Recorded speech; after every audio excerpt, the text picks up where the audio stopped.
Assalamualaikum semuanya, selamat datang kembali di channel Hidayah Ilahi, channel yang akan membahas berbagai kisah nyata Islami yang menginspirasi dalam cerita bergambar.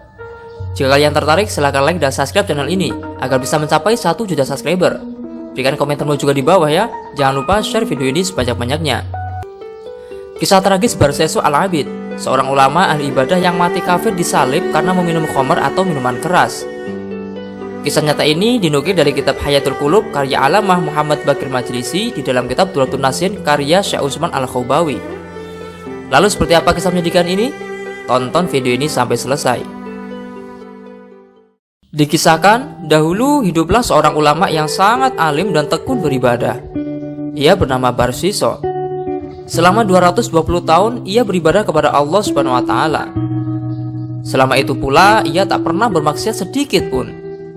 Ia juga merupakan orang yang sangat ditokohkan masyarakat di seluruh negeri. Konon ketinggian ilmu dan ketekunan ibadahnya nyaris tak ada yang bisa menandinginya. Popularitas Barsiso menggema hingga ke pelosok negeri. Ia menjadi tempat orang untuk bertanya dan berguru ilmu pengetahuan agama. Setiap hari selalu saja ada yang datang dari berbagai daerah untuk menitipkan anaknya atau sekedar untuk meminta nasihatnya. Maka tak heran jika ia mempunyai 60.000 murid. Barsiso menyediakan asrama khusus untuk murid-muridnya dalam satu kompleks pendidikan, layaknya seperti pondok pesantren di zaman ini. Tak hanya itu, kemasyhuran Barsiso dalam ilmu batin pun menjadi daya tarik tersendiri bagi setiap orang yang datang kepadanya. Murid-murid Barsiso yang telah mencapai tingkat tinggi di perguruan itu mampu bisa terbang ke angkasa tanpa menggunakan bantuan teknologi canggih. Bahkan popularitas Barsiso tidak hanya dikenal oleh penghuni bumi, namun ia juga dikenal oleh seluruh penghuni langit. Mereka sangat kagum dan bangga dengan pencapaian ibadah yang dilakukannya. Karena kekaguman malaikat-malaikat terhadap Barsiso terlalu berlebihan, maka Allah Subhanahu wa taala menegur mereka. "Mengapa kalian terlalu mengaguminya? Sesungguhnya aku lebih tahu daripada kalian tentang apa-apa yang tidak kalian bayangkan sebelumnya. Barsiso itu akan mati dalam keadaan kafir. Ia akan menjadi penghuni neraka selamanya." Mendengar firman Allah seperti itu, iblis merasa tertantang. Barsiso yang selama ini susah ditundukkan, kini menjadi target sasaran bangsa iblis. Iblis selalu datang ke kediaman Barsiso dengan menyamar. Ia mendekati tempat ibadahnya dengan pakaian tenun yang memikat perhatian. Gaya dan penampilannya persis seperti orang sufi ahli ibadah. "Siapa gerangan dirimu? Apa tujuanmu datang ke sini?" tanya Barsiso kepada iblis itu. "Perkenankanlah, aku adalah seorang ahli ibadah yang datang untuk membantumu beribadah kepada Allah." Perkenalan itu pun memikat perhatian Barsiso. Tutur kata iblis itu sangat sopan dan wawasan keilmuannya terlihat sangat luas. "Barang siapa yang ingin beribadah kepada Allah, maka dia pun pasti akan mencukupinya." Demikian salah satu nasihatnya. Iblis pun diberi tempat khusus di rumah Barsiso, layaknya tamu-tamu terhormat lainnya. Ia memperlihatkan cara beribadah yang belum pernah dilakukan orang di negeri manapun. Iblis itu beribadah, sholat dan zikir selama 3 hari 3 malam, tanpa makan, tanpa minum. Bahkan Barsiso sendiri melihatnya selama 3 hari itu pula sang tamu tidak tidur. Karena rasa heran dan penasaran yang amat sangat, Barsiso memberanikan diri untuk bertanya, "Mengapa engkau sanggup tidak makan, tidak minum selama itu? Padahal selama 220 tahun aku beribadah tak pernah aku meninggalkan makan dan minuman. Kalaupun aku berpuasa, aku selalu berbuka di waktu malam. Aku selalu makan, minum, dan tidur layaknya manusia biasa. Aku merasa sangat berdosa kepada Allah, sehingga aku tak bergairah untuk makan dan minum, apalagi tidur. Setiap kali datang rasa lapar dan kantukku, saat itu pula aku teringat dosaku," tutur iblis. "Lalu bagaimana caranya agar aku bisa menyamaimu?" tanya Barsiso. "Benar kau ingin menyamaiku?" tanya iblis. "Benar, tunjukkanlah caranya kepadaku," desak Barsiso. "Baiklah, sekarang cobalah kau bermaksiat kepada Allah, lalu bertobatlah kepadanya. Ingatlah, Allah Maha Pengampun, Maha Penerima Taubat. Kau akan menikmati kelezatan ibadahmu jika sebelumnya kau pernah melakukan dosa," ungkap iblis. "Lalu cara apa yang harus kuambil?" tanya Barsiso. "Berzina," kata iblis. Tidak mungkin aku melakukan itu," jawab Barsiso. "Membunuh seorang mukmin," desak iblis.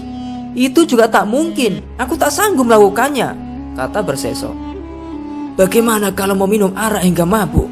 Ini kelihatannya ringan, sangat mudah dilakukan, tapi cukup efektif membuat Allah marah dan memusuhimu, rayu iblis. Wah, kalau ini memang ringan, kemana aku mencarinya? Tanya Barseso. Lalu iblis menunjukkan ke suatu kota yang biasa menjual arak dan minuman keras yang lain. Singkat cerita, Barseso menemukan sebuah warung minuman dengan pelayan yang sangat cantik. Atas petunjuk iblis, Barseso pun membeli minuman haram itu dan meminumnya hingga mabuk. Dalam keadaan tak sadarkan diri, ia bahkan berzina dengan wanita pelayan itu. Tanpa diduga sebelumnya, suami pelayan itu datang dan memergoki mereka sedang berzina. Maka Barseso pun menghajarnya hingga babak belur, bahkan sampai hampir-hampir mati. Iblis itu datang dengan menyamar sebagai manusia biasa. Ia lalu menyeret Barseso ke pengadilan untuk dihukum atas perbuatannya. Akibatnya, hakim memutuskan Barseso bersalah. Lelaki yang dikenal ahli ibadah itu mendapat hukuman 80 kali cambukan untuk perbuatan meminum arak, dan 100 kali cambukan karena telah berzina, dan diperintahkan agar Barseso digantung sebagai ganjaran ganti darah. Ketika Barseso dalam keadaan tersalib, iblis datang dengan menyamar sebagai manusia, tapi dalam gaya dan penampilan berbeda. Bagaimana keadaanmu, Barseso? Tanya iblis.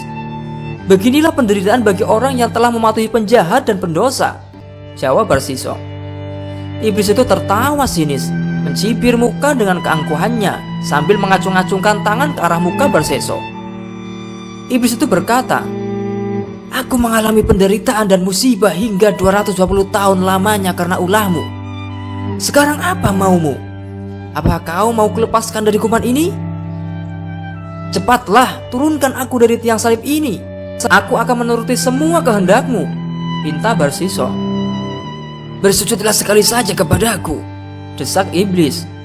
Tak mungkin, aku masih tersalib, tak bisa melakukannya. Turunkan saja aku dulu, rengkek Barseso. Kau tak perlu tolong dulu, lakukanlah sujud itu dengan isyarat saja, desak iblis lagi. Akhirnya Barseso pun menuruti permintaan iblis.